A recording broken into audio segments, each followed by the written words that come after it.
Hello everybody, I am SelloutWolfieX, and this is something slightly different. See, we have a unique circumstance today, as this is the first video that I've actually been paid to make. The only conditions of which, on my end, were to call myself a sellout in the intro, and that I have to show myself beating the end in the video. I did them one better and beat the entire game on stream for you guys, something which went pretty well, so I think I'll actually do it again soon. Super Meat Boy is a hardcore indie platformer that serves as the full release version of the original Meat Boy Flash game made by Ed McMillan. It's a notoriously difficult game from the golden era of indie games that swept over from Newgrounds.com to the marketplaces like Xbox Live Arcade in the early 2010s.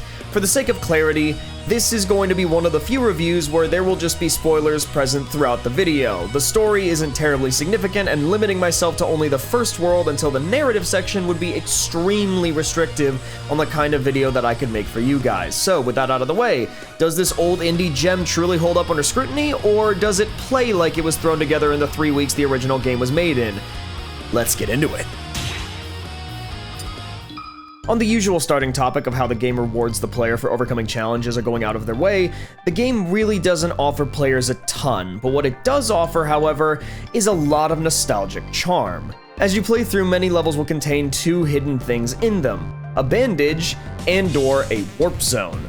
Warp zones are small, 3-level challenge worlds that can either afford Meat Boy more bandages or unlock an entirely new playable character.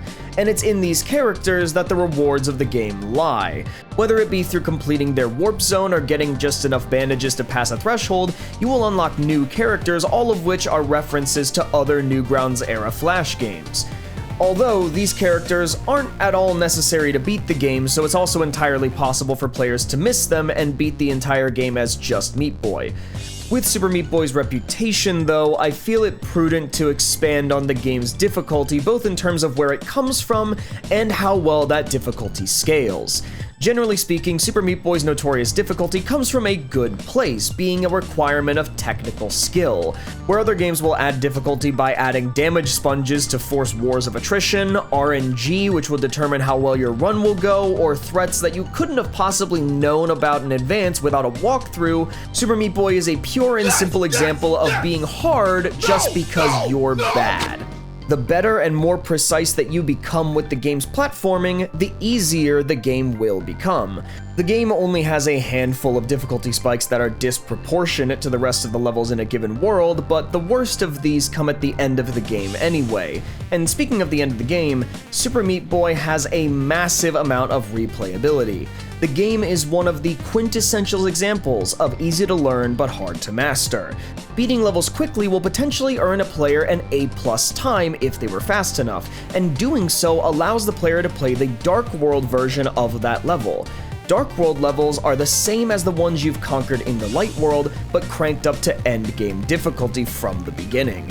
Not only do the Dark World levels provide an additional challenge to players, but they also earn the player additional ending scenes that further wrap up the main story. Being a short, tight-knit indie game, Super Meat Boy is a game that forgoes any sort of grand-scale world building, really, in favor of putting every ounce of effort into the individual levels themselves.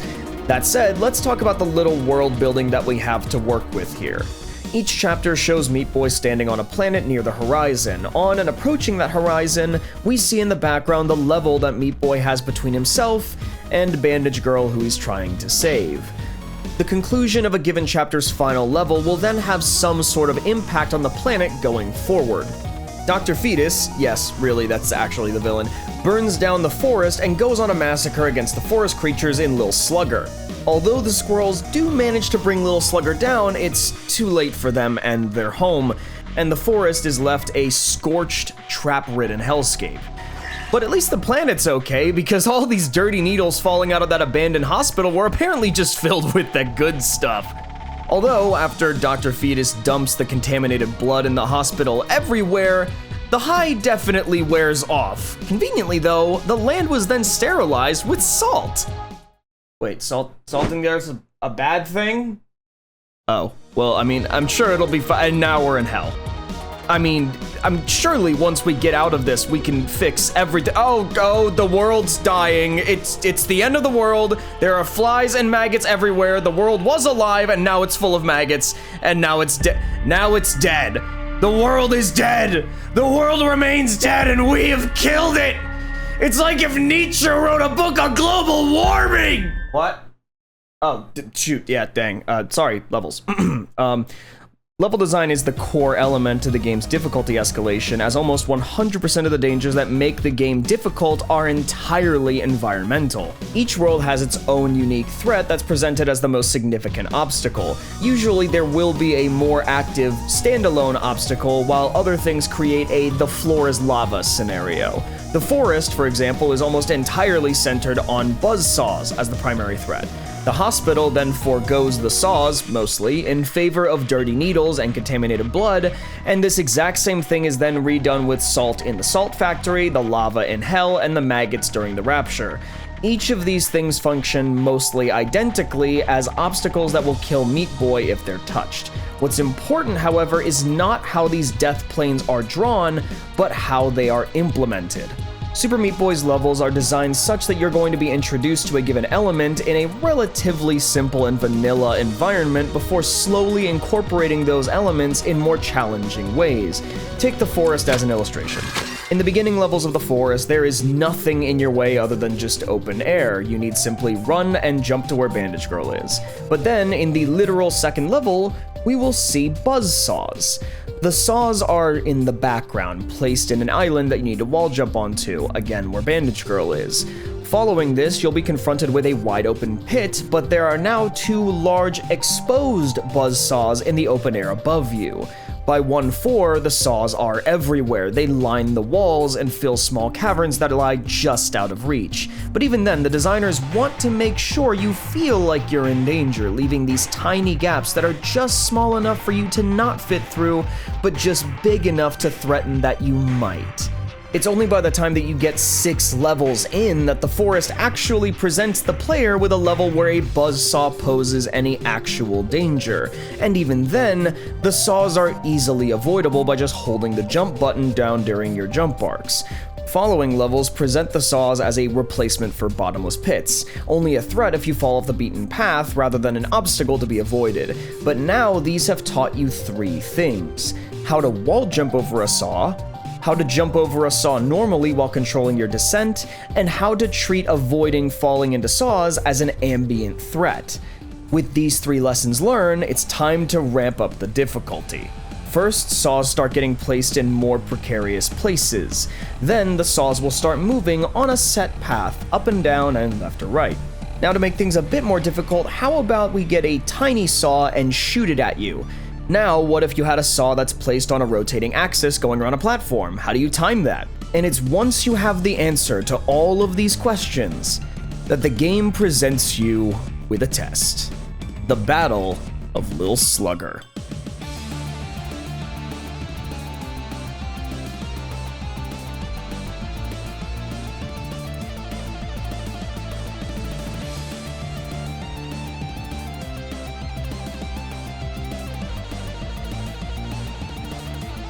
With all of that in mind, just picture every single world doing roughly the same kind of lesson plan, and you'll have a solid grasp on the game's level design. There are shockingly few bugs that most players are ever going to run into during normal play of Super Meat Boy. One of the easiest to stumble into is an unfortunate product of the game's age and potentially poor management. The game was originally created to support player-created levels. If you go left of the forest, you'll find a world where, regardless of whether you're on PC or Xbox, all of those player-made levels are supposed to be, except there aren't any. In fact, if you finagle with the menu enough to enter the world map despite not having any levels locked in, you will hard crash the game if you try to enter any levels. Although I will give the caveat that it is potentially possible that this is not a universal glitch, and for whatever reason my game specifically just isn't connecting properly to the servers that host those levels. Moving on, there are also some collision errors that occur with some of the game's enemies, namely, the black maws can just fully clip through Meat Boy without killing him sometimes.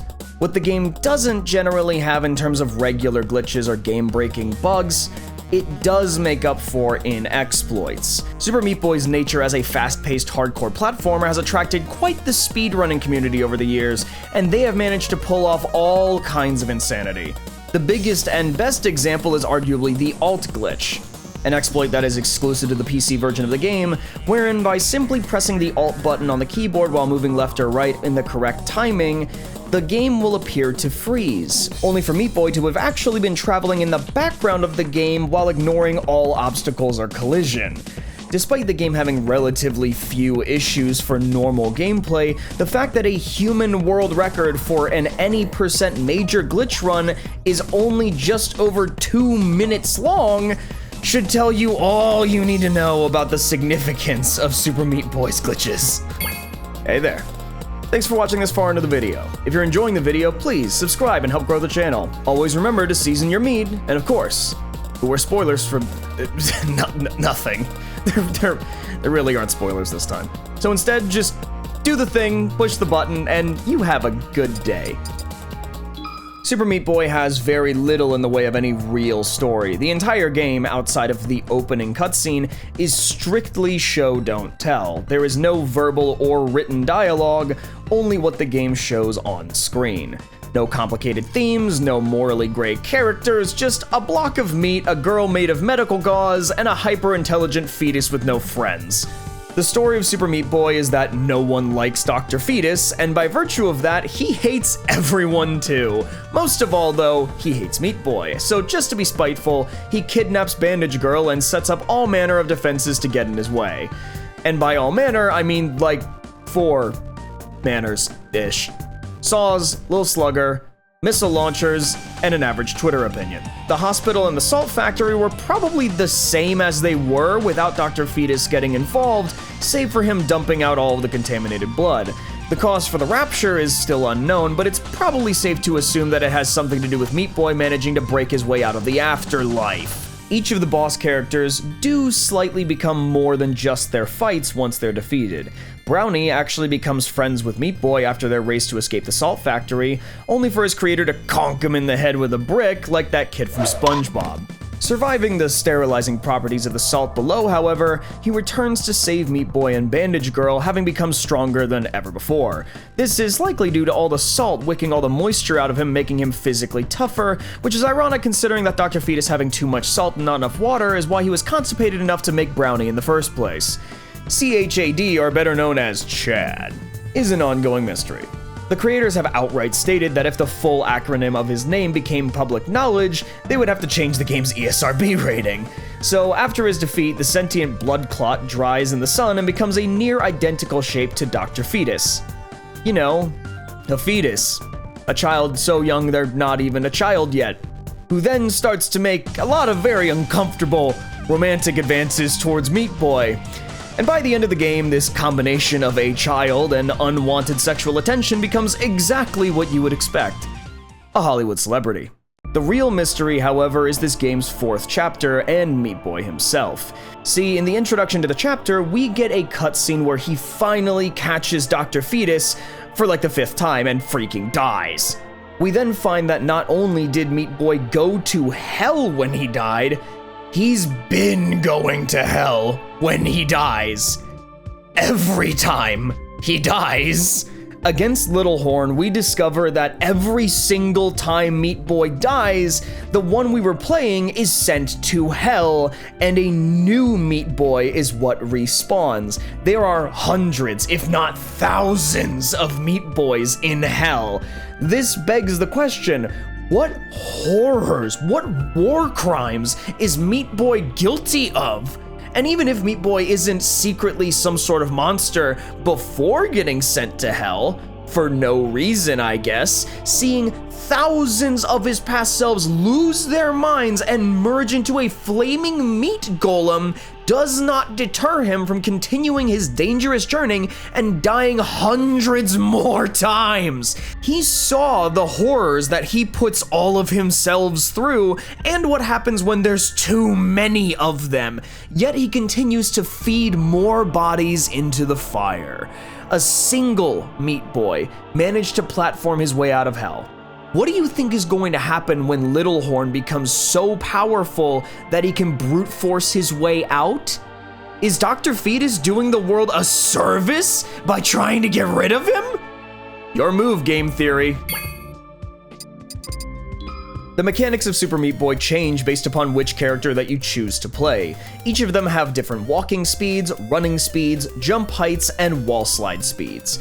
Using Meat Boy himself as the example, he is very fast, can jump fairly high and over long distances if you jump from a full sprint, and only begins to wall slide after staying on a wall without jumping for a few moments. However, he has no special abilities to speak of, he's just a very good vanilla character. Jill, on the other hand, can stall her descent while falling at the press of a jump button, but only for an instant. By mashing the jump button, therefore, you can essentially float. Or by just playing Commander Video instead, you can literally float for a short lateral distance before falling. Each different character will have some unique quirk like this, and I'm gonna let you figure out the rest for yourself. Moving on to mechanics at large, the game centers on a few simple universal mechanics. You can move, jump, and interact with walls. Jumping into a wall will allow you to grab onto it and then jump off again at any time so long as you haven't fallen off or hit the ground again. After a brief moment without jumping, you will begin sliding down the wall. Wall slides also work in reverse if you need them to, where if you jump into a wall while ascending, you'll carry your vertical momentum into the wall and actually slide up the wall. This can be incredibly useful, if not necessary, for positioning yourself relative to obstacles in tight vertical shafts. In addition to these admittedly fairly simple mechanics, the game operates off of a few strict rules, providing that you're not exploiting the glitches to ignore them. First, you have 1 HP. Literally any hit from anything will instantly kill you. 2, there's a timer. Either you managed to beat the level quickly enough to get an A+ rating, or you didn't. And 3, any moving parts of a level will reset to their exact starting position upon your respawn, meaning that any moving obstacle will always follow the exact same predictable path every single time. With this information, good luck. By virtue of having such a remarkably uncomplicated set of mechanics that apply to every character, wherein the literal only controls are whatever moves you left to right, and then 2 buttons to jump and sprint, the game gains that easy to learn and hard to master quality that I mentioned earlier. The controls are even simpler than an old Mario game, given that in Mario, you would still have to deal with power-ups and how they change your character. And yet, by simply increasing the complexity of levels in which you apply your 3 to arguably 4 buttons, the game introduces the opportunity for optimization. It's not about how many game mechanics you can layer on top of one another to gain an advantage. It's about, are you the best at pressing those 3 to 4 buttons at the best possible time? With regards to the visual design, the game does a few unique things. Meat Boy is, as you might have guessed, a boy, who is also made of meat. Being an exposed hunk of raw red meat means that he's also a tad messy, and as such, Meat Boy leaves behind a thin trail of blood and viscera wherever he goes. This ends up actually having minor gameplay consequences depending on how much you die. When Meat Boy hits a saw and that saw subsequently gets covered in him. In a bizarrely realistic move, the pixels of red meat and blood all over the saw, which only get thicker and more pervasive the more you die to a particular saw, actually are on the saw in a technically physically accurate way. This means that the more you cake a saw with your dead bodies, the slightly bigger that saw will become by This means that the more you cake up a saw with your dead bodies, the slightly bigger pixel by pixel that saw will become up to a point. And since your blood trails are not reset upon your respawn, narrow corridors with saws can actually become slightly more difficult to get through the more you fail to get through them in the first place. There are also a few explicit negatives to point out in terms of the visuals, but I'll focus on specifically one for the sake of brevity. The planet that represents any given chapter is mirrored, meaning that whoever did the art only made half of the planet, copied that half, reflected it, and then placed it on the opposite side. Doing this imperfectly and with no overlap has left the planet in every single chapter select screen with a noticeable split down the middle. The game is riddled with little visual errors and polishing problems like this throughout pretty much the entire experience. On to sound design though, one of the core things that I look for in terms of sound design when determining a score is how it is leveraged to inform the player about a change in game state. One of the most important ways of doing this is communicating when a player is in danger via an audio cue.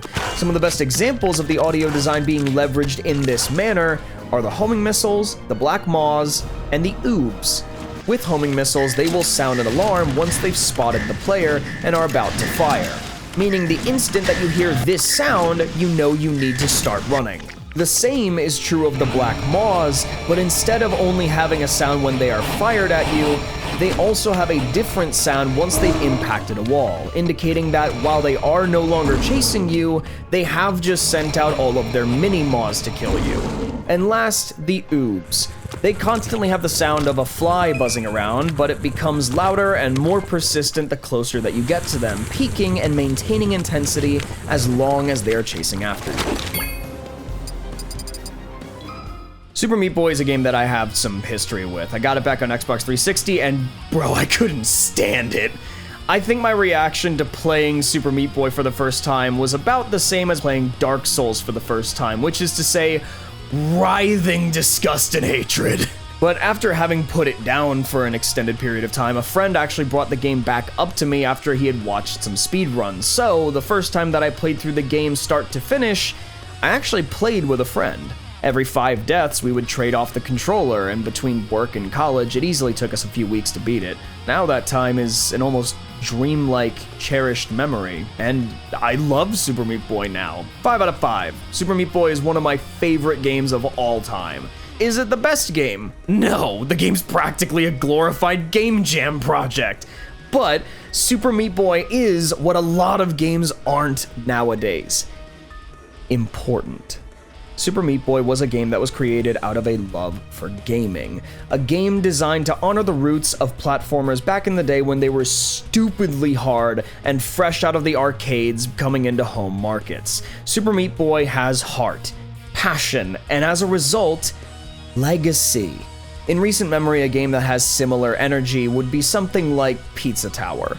A tough-as-nails indie platformer with a unique art style that pays homage to games that came before it. And guess what? People love Pizza Tower too! Even with Macmillan essentially abandoning the IP and moving on to The Binding of Isaac full-time, Super Meat Boy still remains to this day one of the tightest, cleanest platforming experiences ever created. Which is incredibly ironic considering how everything's covered in blood and meat. But enough about what I think. Is the game actually good?